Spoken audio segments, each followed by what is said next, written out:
Patrick Bedavid did something huge last week, something very important. He uploaded a video about the genocide of Christians in Nigeria, and the video has racked up hundreds of thousands of views. It's not millions, but it is really significant. For those who don't know, Patrick Bedavid is a businessman and the host of the very successful YouTube channel, Valuetainment. Of course, he's going to succeed. His last name, Bedavid, literally means in Hebrew, the house of David, the great king of Israel. No wonder he succeeds. Patrick Bedavid did something very important. But one thing he missed. He sees the dot, but he's still not ready to connect them. What do I mean? Let's start from the beginning. If you turn on primetime news, you're probably going to hear about what's going on with Ukraine. On Ukraine's Ukrainian city of Dnipro. Ukraine has come under heavy bombardment from Russia. Or what's going on with Gaza. Gaza, but in Gaza. For Gaza. Gaza. But you're probably going to hear nothing about the fact that one country has executed more persecutions towards Christians than any other countries around the world combined, and that's Nigeria. The first thing he says, and it is so true and so important, is that the media are obsessed with Gaza and Ukraine, but don't talk about what's happening in Nigeria. Then he does the important thing and talks about what's happening there.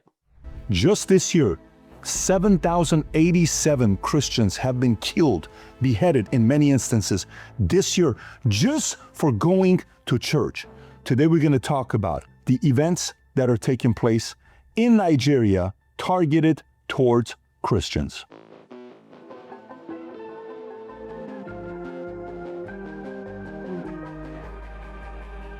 If you evaluated this video, give it a thumbs up and subscribe to the channel. Let's get right into it. So watch this. If you're watching this, and we know mainstream media is not going to be talking about this a lot with other people, you want to get more exposure to it, share with other people. Let me tell you why. Since 2009 till today, 125,000 Christians have been killed in Nigeria, according to the International Society for Civil Liberties and Rule of Law. By the way, when you're looking at the surge, 7,087 just this year in the first 220 days. That's 35 a day. 7,800 abducted. They disappeared. Can't find them anymore. 19,100 churches have been destroyed. By the way, 10,000 schools have been destroyed that are teaching Christian theology to kids. They're just going around targeting Christians, burning homes, seizing land, destroying harvest, sexual violence, night assaults on villages, church seizures and burnings, mass kidnapping, land grab, creating no-go zones for Christian natives.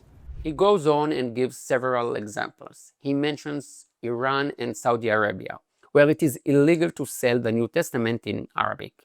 He mentions that there is a large Muslim community in the US that rejects American values. I will put the link below. Watch his video, it's important.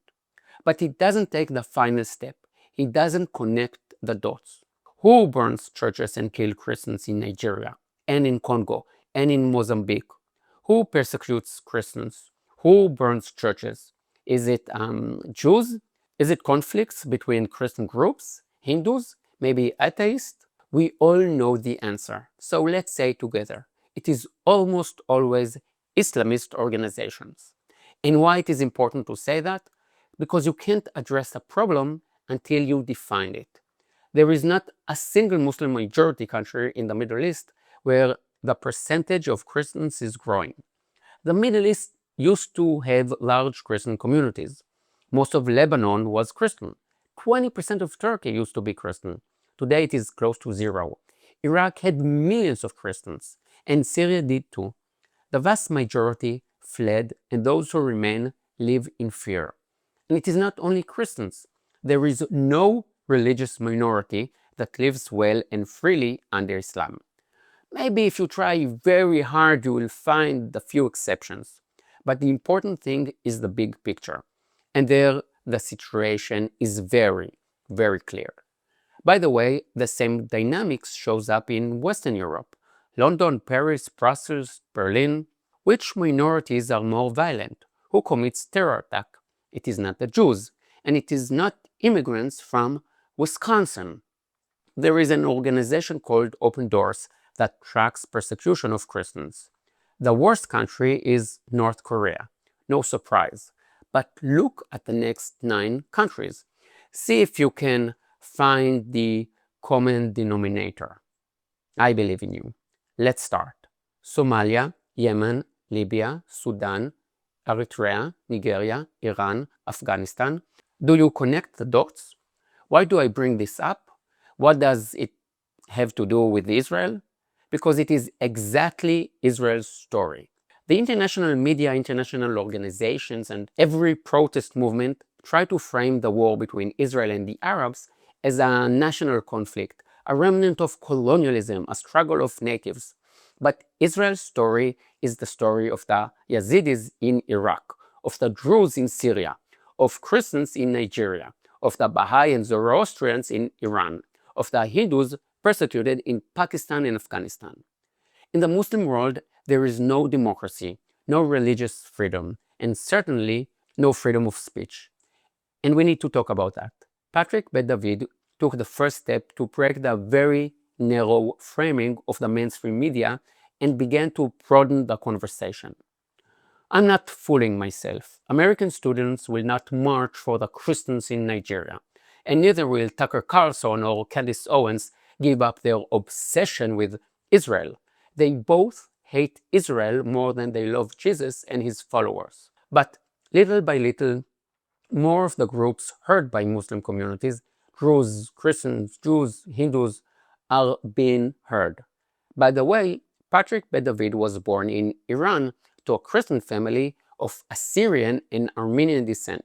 He knows what it means to live under Islam. The Turks, by the way, also committed genocides against the Assyrians and the Armenians. It is not random that he speaks about this so passionately. It is not random he is raising the flag. He knows what it means to be a Christian minority in a Muslim society. Friends, help me spread this video. When you like it, it helps. When you comment or subscribe to the channel, it helps. When you share it, take the link and send it to someone on WhatsApp or in a Facebook group, it helps. We must break the mainstream media's obsession with Israel and demand they show the bigger picture. And as I promised in the previous videos, if you want to do good and help Holocaust survivors, please consider donating to Meir Panim. We have the power to do good. All the links are below. See you in the next video. Yalla bye.